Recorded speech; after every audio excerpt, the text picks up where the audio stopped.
It's early spring and it's wet and cold, but there are a few preparation tasks you can do this month, which will make your life easier as we move through the gardening year. And one of those tasks is to prune your summer flowering hydrangeas.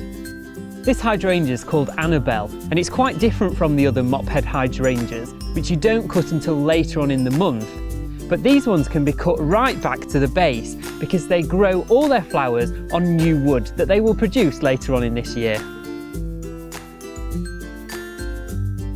The bulb lasagna that I planted up back in autumn is already showing signs of colour, and there are many bulbs still to come, which should flower for the next few weeks and months. It's still too cold to sow vegetables outside, so I'm going to start off inside with some lettuce.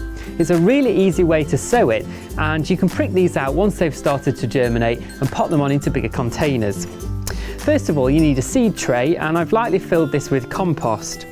You're aiming to remove any lumps from the compost because that will inhibit root growth. We're aiming as well to use a sawing action to make sure that the bed of compost is really level.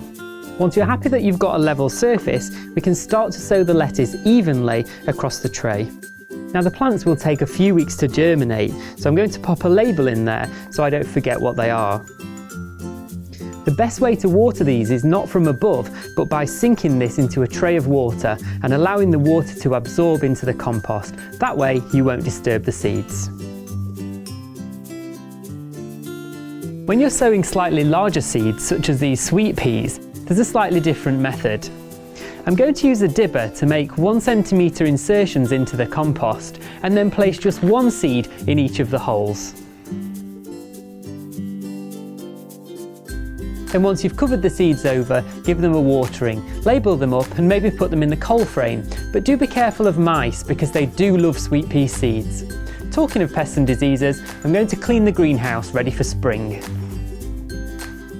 It's important to keep the greenhouse really clean in order to prevent habitats forming for pests and diseases. First of all, I'm going to sweep down and clean the paths. I'm going to weed underneath the benches and then give the glass a really good scrub. Other jobs you can do at this time of year include protecting newly emerging shoots from slugs, planting summer flowering bulbs such as gladioli, and finally hoeing off any newly emerging weeds. My name's Lee Bestall, working in association with Spear & Jackson. Until next time, bye bye.